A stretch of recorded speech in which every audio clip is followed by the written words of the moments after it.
Nii, ma alustaksin esimest ettekannet. See räägib teksti lugemisest ja mõistmisest ja kuidas neid oskusi arendada ja hinnata.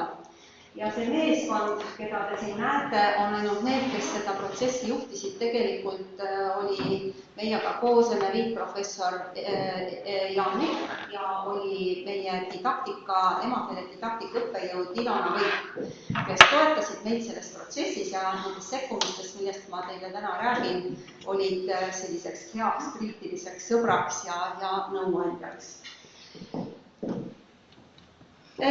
Mis oli meie eesmärk? Meie eesmärk oli tegeleda algõpetuse ainedidaktikatega ja meie keskendusime siis ühes töörühmas õpilaste teksti mõistmisoskusele. Mida me soovisime, on arendada ja süvendada teadmisi põhikooli õpilaste funktsionaalse lugemisoskuse ja teksti mõistmise arendamisest. Ja kuhu me tahtsime välja jõuda, me tõesti lootsime, et paranevad teksti lugemise mõistmisoskus, eelkõige täienevad õpetajate teadmised erinevatest teksti mõistmise strateegiatest ja loomulikult, et paraneb laste oskus mõista teksti.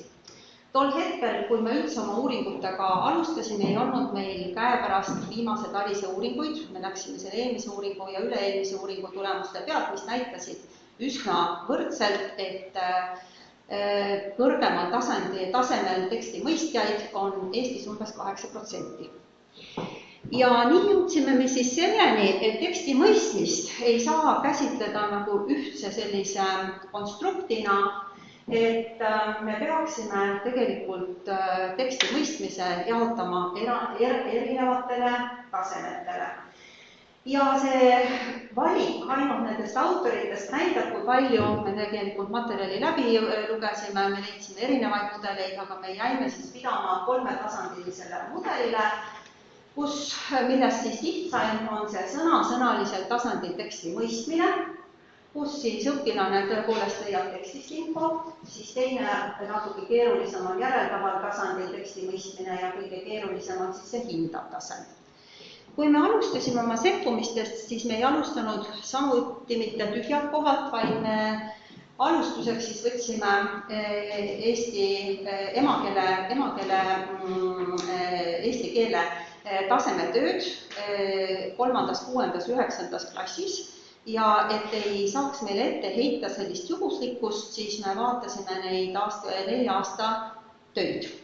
Tegime analüüsid ja seda te võite kõike lugeda Eesti haridusteaduste ajakirjast, millest täna oli juttu viimases paneelis ja Eesti rakenduslingvistika ühingu aastaraamatust ning 2019 avaldasime me artikli. Millele me siis jõudsime? Lugedes kirjandust ja analüüsides neid töid, saime aru, et oskajalugeja ja probleemne lugeja on oma oskustelt üsna erinevad. Ja sellel tabelil ma pikemalt ei peatuks ehk rohkem kui ainult nii palju, et oskajalugeja on see, kes tõepoolest oskab jälgida seda, kas ta saab tekstist aru või ei saa ja tal on paremad eelteadmised ning ta oskab uusi teadmisi eelteadmistega siduda. Nüüd, kui minna nende tasemetööde ülesannete analüüsi juurde, siis siit me leidsime küll päris palju huvitavat. Mis meid natukene üllatas, oli see, et 3. klassis, nagu te näete, oli meil siis ainult 3 aasta jooksul üks hindava tasandi ülesanne. Ülekaalus olid need küsimused, kus siis uuriti faktiteadmisi ja punkti summa esitati siis kogu selle tasemetöö kohta. Nüüd, analüüsides siis 3. klassi tasemetöid siis 4 aastal, 6. klassi tasemetöid 4 aastal ja 9. klassi tasemetöid 4 aastal, me jõudsime siis selleni, et tegelikult see ülesannete jaotus sõnasõnaliselt järeldaval ja hindaval tasandil on üsna juhuslik ning need protsendid siin räägivad iseenda eest. Miks me seda tööd kõike tegime, oli see, et meil oli kujunenud selleks ajaks veendumus, et me vajame tõepoolest sellist teaduspõhist teksti mõistmise testi ja avanes suurepärane võimalus siis kompetentsikeskuses seda kõike luua ja arendada. Me töötasime välja sekkumise. Sekkumine oma olemuselt on üsna niisugune, kuidas öelda, keerukas uurimisdisain ja ning selleks, et seda sekkumist välja töötada, me tõepoolest oma vaimus ja kirjandust läbi lugedes valmistusime aastaid. Mida me selle sekkumise siis nende aastate jooksul tegime? Nagu te näete, kirjutasime ja avaldasime hulgaliselt artikleid, sest me kontrollisime, kas see, mida me olime loonud, peab ka vett. Me töötasime, valideerisime siis lastele testid tekstimõistmise hindamiseks. Me töötasime välja 3-kuulise sekkumise, et arendada õpilaste tekstimõistmist. Tegime korralikult eel- ja järeltesti. Me korraldasime koolides sekkumise, kus siis tõepoolest, nii nagu enam-vähem käsiraamatud ütlevad, alustasimegi sellest, et korraldasime õpetajatele koolituspäeva, kus me siis mudeldasime kõike seda, mida nad hakkavad tegema ja nende ülesanne oli siis 3 kuu jooksul 2 korda nädalas, kokku siis 18 tundi sekkuda ja teha siis seda, mida meie olime nende jaoks nagu ette antud ja kirjutanud. Sellest kõigest kuulete natukene hiljem. Mis meid huvitas, oli see, et kas sekkumisel on lühiajaline efekt, et teadaolevalt, et kui me teeme eksperimendi ja me sekkume intensiivselt, siis eksperimendi lõpus laste tulemused paranevad. Aga mida küll hoopis vähem uuritakse, on see, et kas see mõju jääb ka püsima. Ja see meid siis huvitaski, et kas sellel meie 3-kuulisel sekkumisel on ka pikaajaline mõju ja loomulikult. See, kes seda protsessi sellest loomulikku või ütleme niisuguses klassiruumis läbi viis, oli see õpetaja, kes osales meie koolitusel ja kui koolitus oli lõppenud, siis me küsisime neilt tagasisidet, nii et nemad käisid siis eraldi küsimustiku ja siin on lihtsalt mõned niisugused vaba vastused, mille ma sealt välja noppisin. Et õpetajate hinnangul õpilaste teadlikkus sellest, kuidas siis teksti lugeda ja kuidas seda teksti mõistmist nagu jälgida ja arendada, et see paranes ja nende enda niisugune eesmärgipärane tegutsemine meie juhendite järgi, et see tuli ka kasuks. Ja töötasime siis välja sekkumisprogrammi ning pakkusime tegevõpetajatele koolitusi.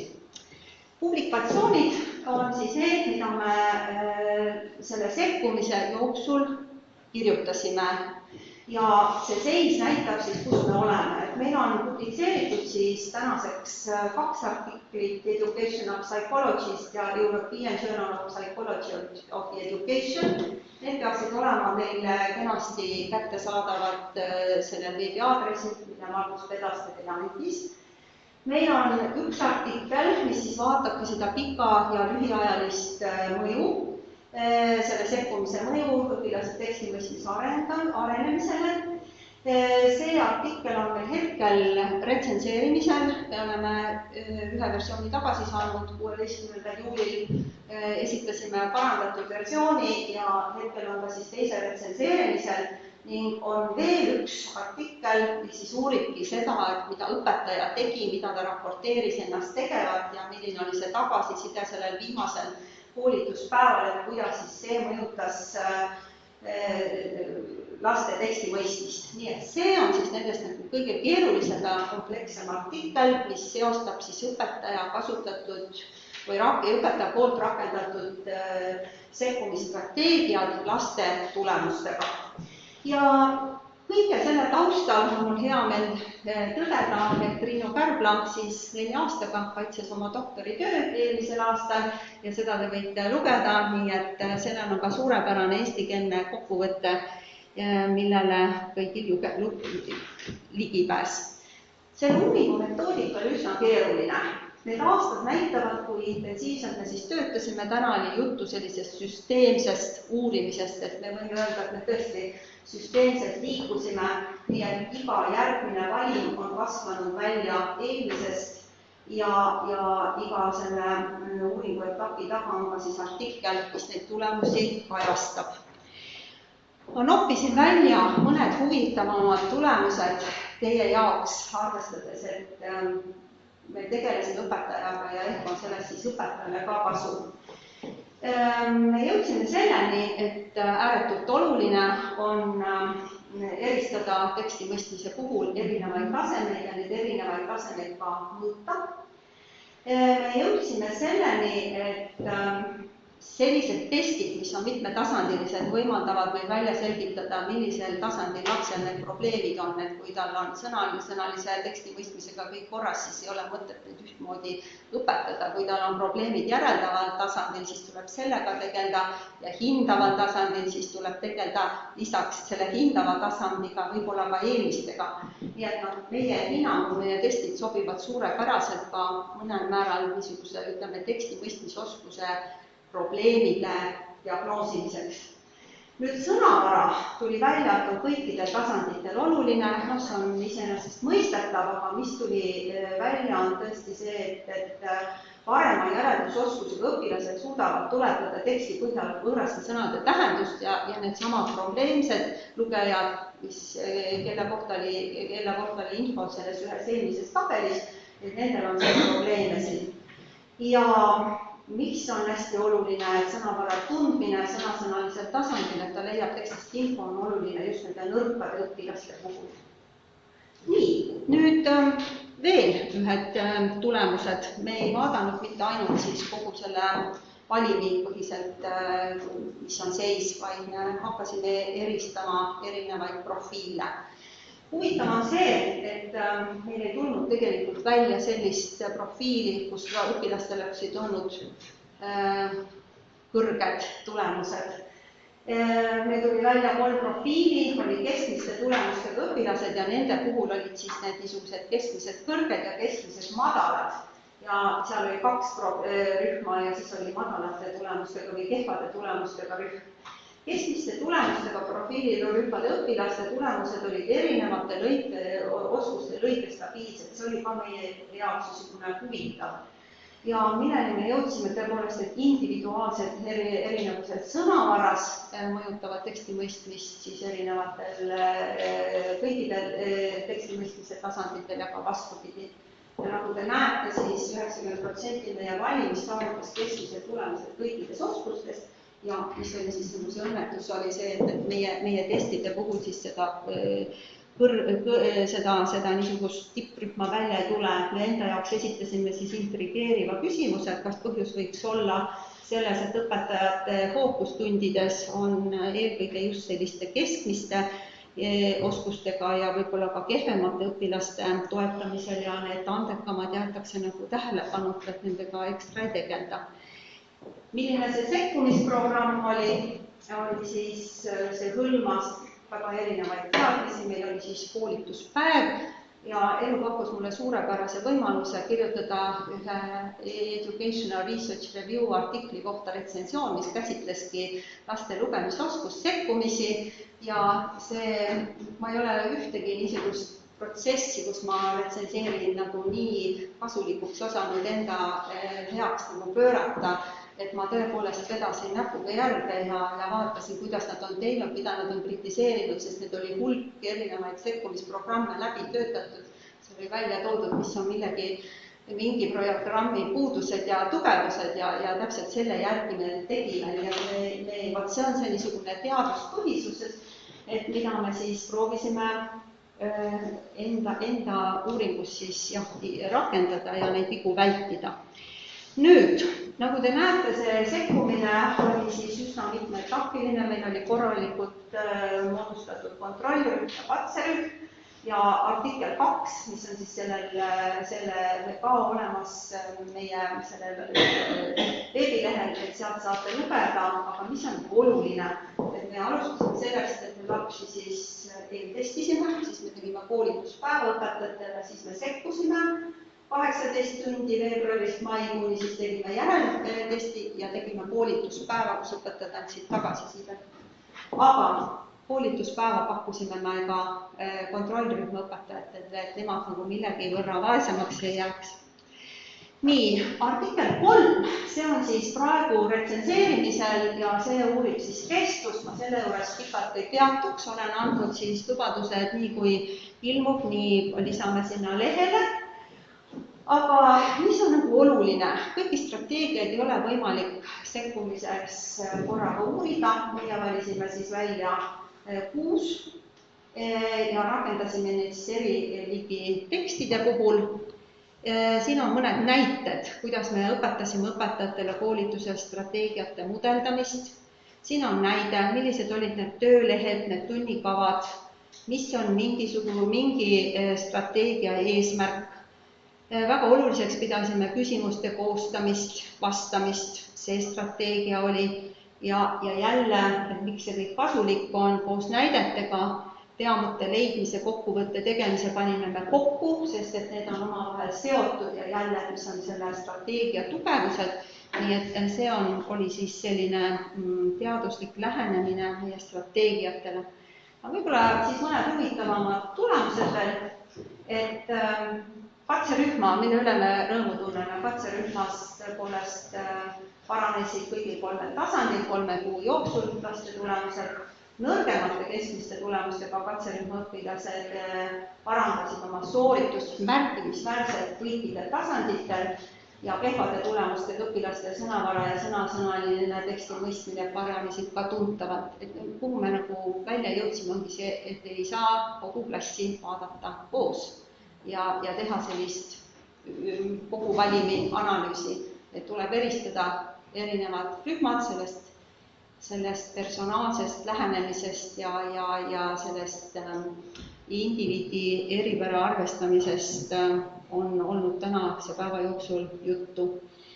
Ja võib-olla siis ma peatuksin selle minu jaoks kõige väärtuslikumal ja keerulisemal artiklil, et nagu te näete, selles mudelis ei ole kõiki strateegiaid, sest need ei andnud meil efekti.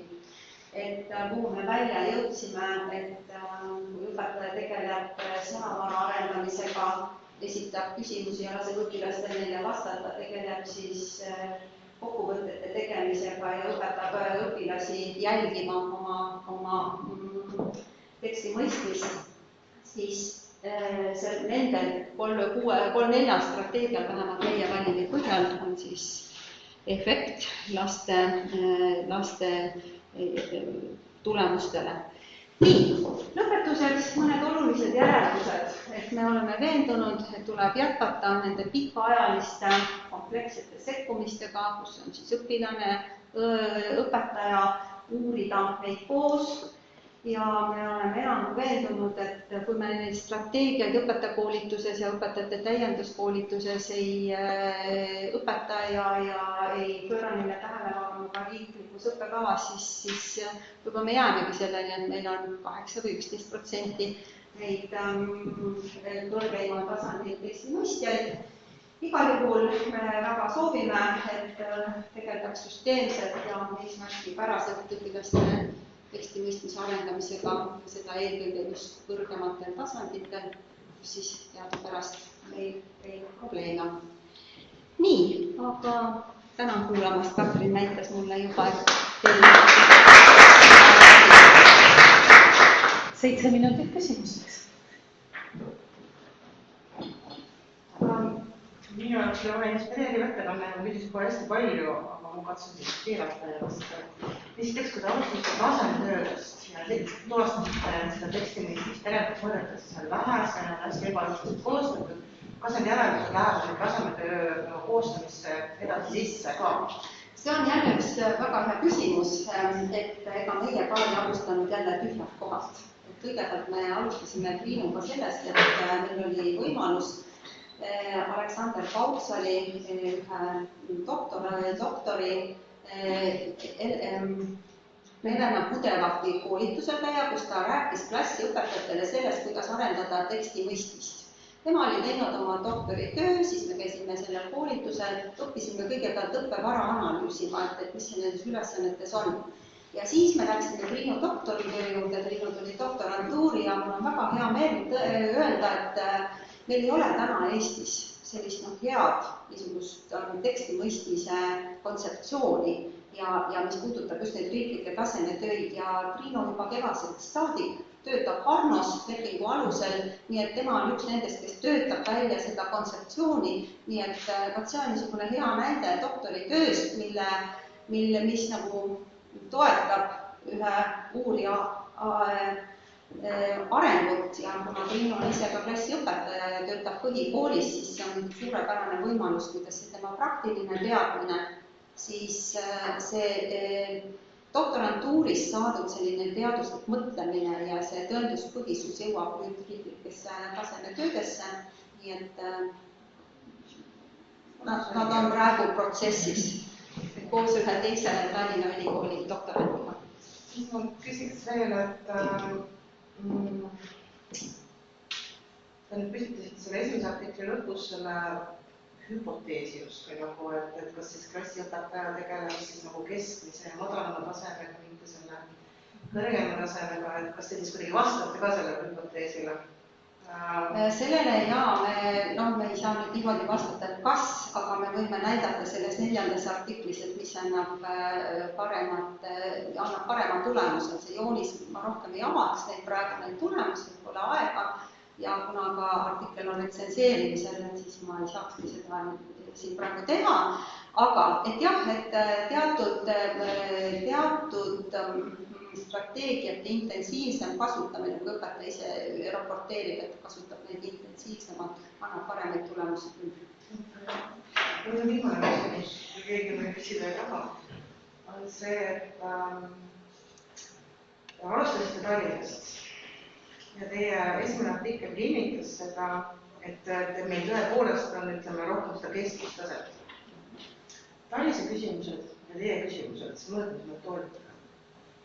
Kas võib olla seal see, et te saite sama tulemused sellepärast, et te olite liiga tuttavad selle Tallinse metoodikaga ja te tegelikult kasutasite väga sarnaseid, liiga sarnaseid küsimusi?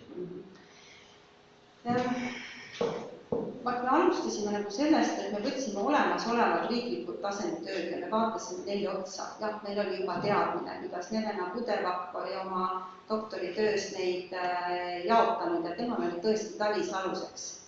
Et meie ikkagi alustasime nagu sellest, et vaatasime neid riiklikke tasemetöid, aga ma olen seda olen ise ka mõelnud, et miks meil ei eristunud seda nagu tipptaset. See võis küll olla, et ehk olime me kuidagi mõjutatud liiga meie riiklikest tasemetöödest ikkagi need näidised, mida me analüüsid, need olid ees ja teisalt ka muidugi ikkagi Tallis, et me olime lihtsalt liiga pikka aega seal olnud, et seal on üks asi, millega me peaksime edasi töötama, kas on Triinu või on keegi teine, aga mul on veel, et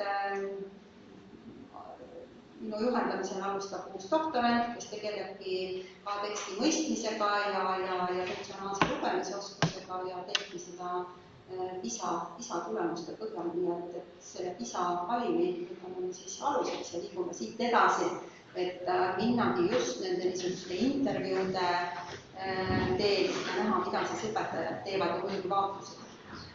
Ma hästi oma kasu püüdiksite, siis küsiksite kommentaaridest, mul on praegu selline pooleteine projekt, mis tegeleb laste sõnavara arendamisega, aga kui ma olen küsinud tagasi, siis hästi palju tulebki seda, et aga PISA testis on meil kõik hästi, et me oleme maailma tipus, et me tegeleme probleemiga, mida ei eksisteeri, et ma küsiksin kommentaari.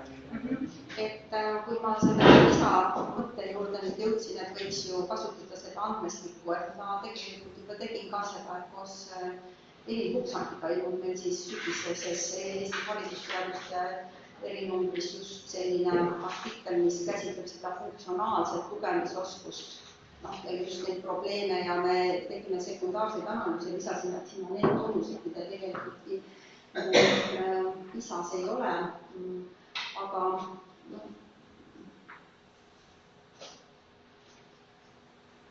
oleks mõte kaduma, ole hea aitamine. Et see kommentaar, et me tegeleme probleemiga, mida ei eksisteeri.